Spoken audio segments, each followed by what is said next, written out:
안녕하세요. 한가람교회 성도 여러분. 오늘도 하나님 말씀과 동행하는 하루가 되기를 소원합니다. 로마서 4장 1절에서 12절까지 말씀 함께 보도록 하겠습니다. 그런즉 육신으로 우리 조상인 아브라함이 무엇을 얻었다 하리요? 만일 아브라함이 행위로서 의롭다 하심을 받았으면 자랑할 것이 있으려니와 하나님 앞에서는 없느니라. 성경이 무엇을 말하느냐? 아브라함이 하나님을 믿음에 그것이 그에게 의로 여겨진 바 되었느니라. 일하는 자에게는 그 삭시 은혜로 여겨지지 아니하고 보수로 여겨지거니와 일을 아니할지라도 경건하지 아니한 자를 의롭다 하시는 이를 믿는 자에게는 그의 믿음을 의로 여기시나니 이란 것이 없이 하나님께 의로 여기심을 받는 사람의 복에 대하여 다윗이 말한 바 불법이 사함을 받고 죄가 가려짐을 받는 사람들은 복이 있고 주께서 그 죄를 인정하지 아니하실 사람은 복이 있도다 함과 같으니라.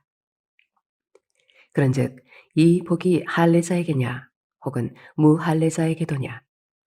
무릇 우리가 말하기를 아브라함에게는 그 믿음이 의로 여겨졌다 하노라. 그런즉 그것이 어떻게 여겨졌느냐? 할례시냐 무할례시냐? 할례시가 아니요 무할례시니라. 그가 할례의 표를 받은 것은 무할례시의 믿음으로 된 의를 인친 것이니 이는 무할례자로서 믿는 모든 자의 조상이 되어 그들도 의로 여기심을 얻게 하려 하심이라. 또한 할례자의 조상이 되었나니 곧 할례받을 자에게뿐 아니라 우리 조상 아브라함이 무할례시에 가졌던 믿음의 자취를 따르는 자들에게도 그러하니라. 이미 기독교 교리를 기반으로 우리들은 로마서를 이해해 왔습니다. 그렇기 때문에 교회 신앙생활을 오래 한 사람이라면 로마서의 모든 말씀들 그리고 교리에서 강조하고 있는 복음, 의, 믿음 이런 모든 주제들이 우리에게는 어찌 보면 당연하고 또 식상하게 여겨질 수 있다는 것이죠.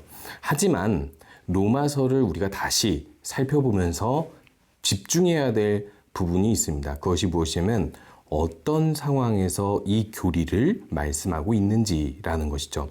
아브라함을 로마서에서는 4장에서 처음 말씀하고 있는데요. 아브라함이라는 인물을 이야기함으로 인해서 로마 교인들은 유대 기독교인들뿐만 아니라 이방 기독교인들까지 긴장감을 가지고 이 말씀을 들을 수밖에 없다는 사실을 우리가 기억해야 합니다. 왜일까요? 유대 기독교인들에게는 자신의 우월성을 보장해 주는 것이 바로 아브라함입니다. 왜냐하면 할례를 받았으니까요.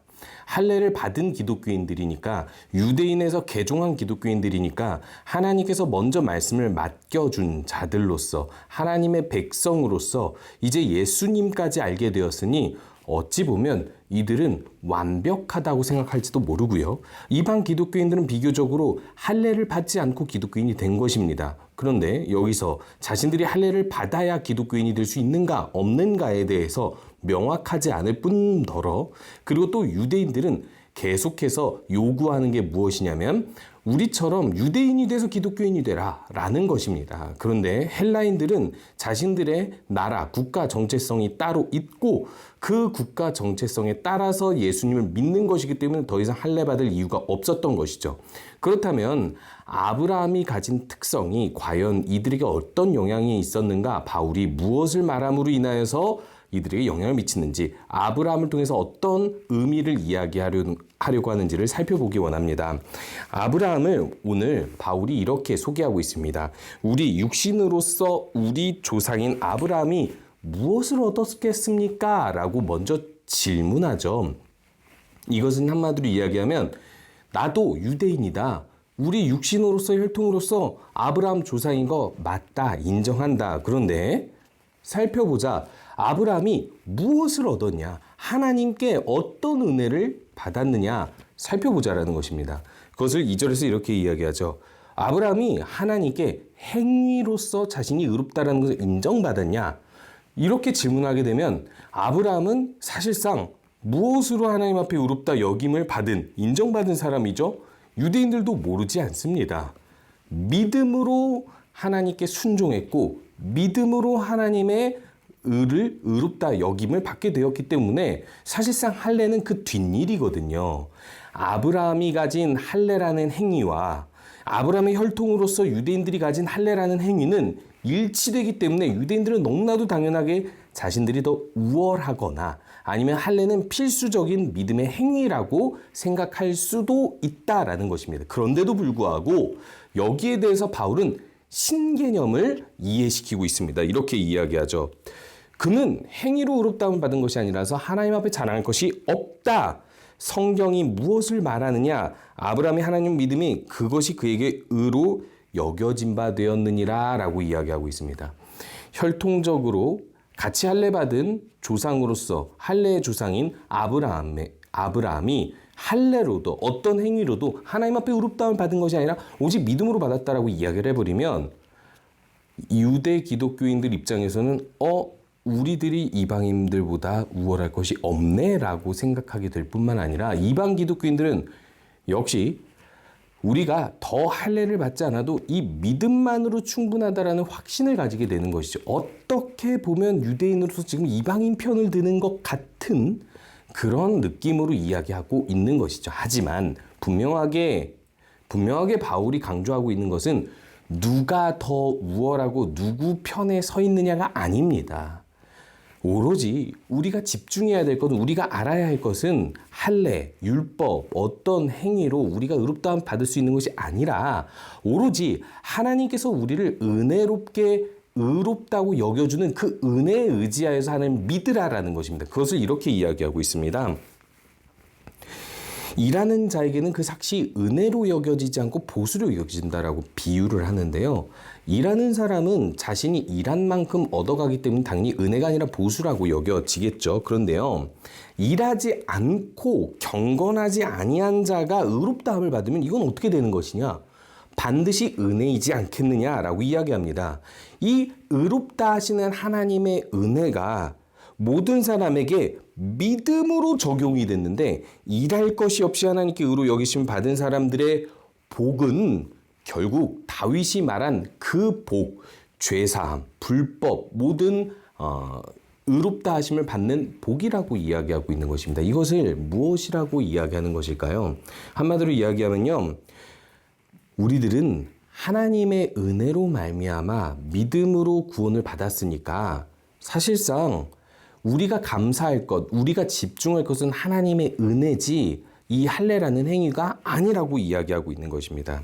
그래서 이 바울은 그 다음에 9절에서부터 할례 때, 무할례 때를 비교해 가면서 아브라함이 우리의 믿음의 조상이라면 아브라함이 할례를 받아서 믿음의 조상이냐 아니면 무할례 때도 이미 믿음의 조상이었는가 시점을 살펴보라 라고 이야기를 하면서 한 번 더 증거해 주고 있습니다. 무할례 시에 이미 아브라함은 의롭다 함을 인정받았던 것처럼 여전히 지금 이 시대를 살아가는 이스라엘 백성들에게도 기독교인들에게도 역시 여전히 할례를 받지 않아도 하나님을 믿는 믿음이 있으면 의롭다 여김을 받을 수 있다라고 이야기합니다. 그래서 우리가 사모해야 할 것, 우리가 기억해야 할 것이 무엇인지를 다윗의 시를 통해서 이야기하고 있습니다. 7절, 8절입니다.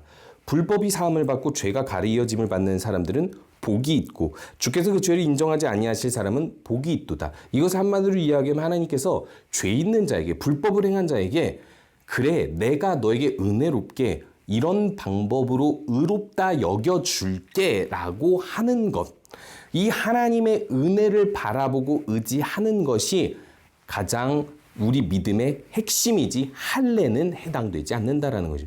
너희들이 지금 누가 우월하냐 뭘 해야 되느냐라고 분쟁을 일으키고 있지만 사실 그것은 중요한 주제가 아니라 중요한 것은 하나님이 우리를 구원하여 주시기 위해서 은혜를 베풀어 주셨다라는 것이다. 의롭다고 여겨주시겠다고 하는 것이다. 그것을 믿고 하나님 앞에 나오는 것이 중요하다라고 이야기하고 있는 것입니다. 그렇다면 우리들은 하나님께서 우리에게 주신 이 믿음, 하나님께서 우리에게 의롭다 여겨주신다라는 이 사실에 대하여 어떻게 받아들이며 살고 있습니까? 사실 우리들은요, 아무리 선한 행위를 해도 하나님을 기쁘시게 할 수 없습니다. 우리가요, 할례뿐만 아니라 그 어떤 율법적 행위들을 완벽하게 한다고 해서 그래서 구원받는 것이 아닙니다. 애초부터 구약 성경 시대에도 하나님께서 제사 제도를 주고 할례를 주고 성전을 주신 이유는 이들이 그 행위로 하나님 만족시킬 수 있어서가 아니라 하나님께서 이들에게 의롭다 여겨주기 위해서 은혜로운 방편을 알려주신 것뿐입니다. 그 당시에 예수 그리스도의 그림자로 방편을 알려주신 것이 절대화될 수 없고 영원할 수 없고 그것이 어떤 사람의 자랑이 될 수 없다라고 하시는 이유는 하나님이 은혜를 베풀어 주셨기 때문인 것이죠. 마찬가지로 예수 그리스도로 하나님의 은혜를 베풀어서 우리에게 의롭다 여겨주심을 선사해 주신다는데 우리가 마땅히 취해야 할 태도는 너 어땠어? 네가 이제까지 신앙의 연수를 따라 신앙의 공로를 행한 것이 무엇이냐가 아니라 우리가 이제까지 한 그 어떤 것도 하나님 앞에서 중요하지 않고 그저 우리를 의롭다 여겨주시는 하나님의 은혜를 의지하며 살라는 것을 이야기하고 있습니다. 우리가 믿음 생활하면서 갈등을 일으키는 이유가 무엇이겠습니까? 모두가 하나님의 은혜를 받은 사람이고 나도 하나님의 은혜를 받은 사람이라면 하나님께서 우리에게 은혜 베풀어 주신 것처럼 은혜를 베풀면서 하면 되는 건데 우리들이 자꾸 그것을 잊어버리고 이것이 옳다 저것이 옳다 이것이 크다 이것이 작다 하면서 논쟁을 벌이기 때문입니다. 하나님 안에서 하나님의 은혜 안에서 우리는 의롭다 여김을 받은 것에 있어서는 하나가 된 것입니다. 오로지 은혜로 하나님의 의롭다 여겨주시는 은혜로 우리들은 구원받았기 때문에 그 믿음을 가지고 오늘도 하나님을 기쁘시게 하는 성도님들 되시기 바랍니다. 함께 기도하겠습니다. 혈통과 행위가 아닌 믿음으로 우리를 의롭게 여겨주시는 하나님을 감사하고 의지하게 하여 주시옵소서. 하나님 앞에서 공로를 쌓으려 하지 않고 오직 은혜를 의지하여 주의 일을 하게 하여 주시옵소서. 더불어서 볼리비아에 있는 최성일 이연아 선교사님 위해서 기도할 때에는요. 모든 사역과 이 사역자들을 하나님께서 마땅히 좋은 분들로 준비해 주실 수 있도록 그 모든 기회를 제공하여 달라고 함께 기도해 주시기 바랍니다. 기도하겠습니다.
함께 기도하겠습니다.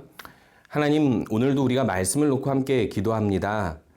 하나님께서 우리의 행위를 보신 것이 아니라 그저 우리에게 은혜를 베푸시고 의롭다 여겨주시는 그 은혜를 믿고 나오라고 말씀하셨습니다. 그렇기 때문에 우리들은요, 우리가 이제까지 한 그 어떤 신앙의 행위보다 공로보다 오로지 하나님 은혜를 의지하며 살기 원합니다. 하나님, 기억하게 하여 주시옵소서.